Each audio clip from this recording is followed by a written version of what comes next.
Салам кыздар. Бүгүн кайра сүйүү жөнүндө видео. Бирок бүгүн түнкү сүйүү жөнүндө видео.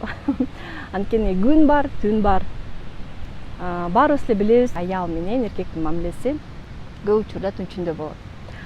Анан баягыда видео тартканда көп кыздар оргазм деген эмне, оргазмга кантип жетебиз, мен ошондойду биле элекмин, көрө элекмин деген комментарийлер жазышты.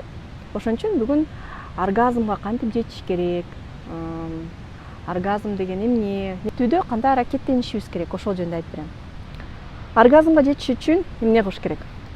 Биринчиден, партнеруңар албетте жагыш керек. Аял киши үчүн бул өтө маанилүү. Эркектер бир аз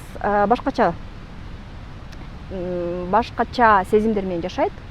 Алар көбүнчө физикалык күч менен, физикалык тартуу менен, физикалык көз караш менен карайт аялды. Аялдар болсо сөзсүз бир сүйүү сезими болбосо дагы, мындай бир жагуу сезими, мындай жок дегенде ошол эркек менен приятно болуш керек да.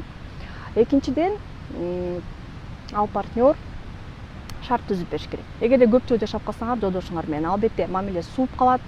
Ошол учурда эмне үчүн гостиницага барып, жанагындай ээрчишип барып, жаш жубайларга окшоп бир өзгөчө бир обстановкада сүйүү түнүн кылбайсыңар.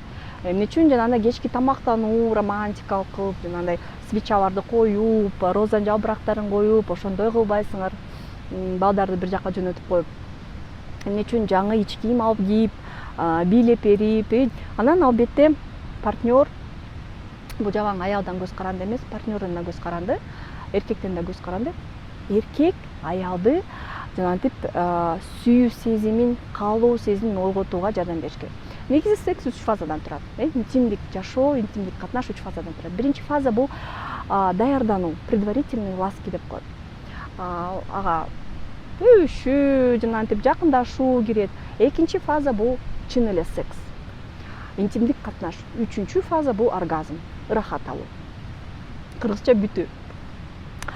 Ошол биринчи фазаны кээ бир учурда бат бүтүп койгон же ошо биринчи фазадан өтүп эле тез эле экинчи фазага өтүп кеткен жанагындай мырзаларда, эгерде айым көбүрөөк ошо биринчи фазаны кааласа, мырза эркек аны түшүнбөй тез эле экинчи фазага өтүп кетсе, анда албетте ал экөө келишпейт, анан албетте андай учурда аял рахат албайт.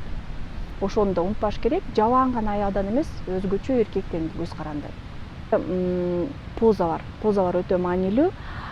Баарыбыз эле билебиз, ар кандай позалар бар, бирок көбүнчө айымдар, ошо сексопатологдордун айтымында, поза наездницы деп коет, окусаңыздар, Google'да бар. Ошондой учурда жанагындай оргазм алып ырахат алат. Эгерде андай болбосо, сөзсүз позаны алмаштырып көрүп, башкача позага да көрүш керек. Анткени аялдын жыныстык системасы өзгөчө. Көбүнчө оргазм клиторальный же вагинальный болот, сыртынан эле жанагындай бүтөт.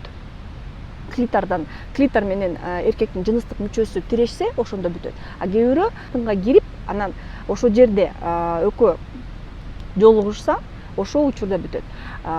Ар бир аялдыкы өзгөчө. Ошон үчүн позалар дагы ар кандай болуш керек. Кээ бирөө мындай позада бүтөт, кээ бирөө тигиндей позада бүтөт. Анан албетте дагы чоң маселе, эгерде аялдын жыныстык мүчөсү, жыныстык жагы, кыны аябай чоң болсо, эгерде аялдын влагалищеси, жана аялдын мүчөсү, интимдик мүчөсү чоң болсо, төрөттөн кийин чоңоюп кетет. Албетте эркектин мүчөсү киргенде сезимдер болбойт, эркекке дагы жагымсыз, аялга да жагымсыз. Ошол учурда биринчи, экинчи стадиясында, даражасында ар кандай көнүгүүлөр, ошол эле кегеле көнүгүүсү, лазер деп коет, филлерлер, плазмалифтинг кичиреткенге жардам берген нерселер убактылуу жардам берет. Эгерде чоңоюп кетсе, чын эле чоңоюп кетсе, экинчи, үчүнчү даражадагы чоңоюп кетүү, анан ылдый түшүү болсо, албетте андай учурда пластикалык операция гана жардам берет. Андай операция биздин клиникада жасалат, абдан эффективдүү операция. Аны биздин гинеколог, дарыгерлерибиз жасайт. Тажрыйбалуу врачтар келип, сурап, көп нерсени, билбеген нерсенин баарын сурап алсаңыздар болот. Анализдер тапшырып, даярданып, келип жасатып алсаңыздар болот. эгерде видео жакса, ушундай видеолор дагы көп болсун десеңер, комментарий калтырып, лайк басып койсоңор, мен сөзсүз дагы ушул теманы изилдеп, дагы сиздерге сонун маалыматты бергенге аракет кылам.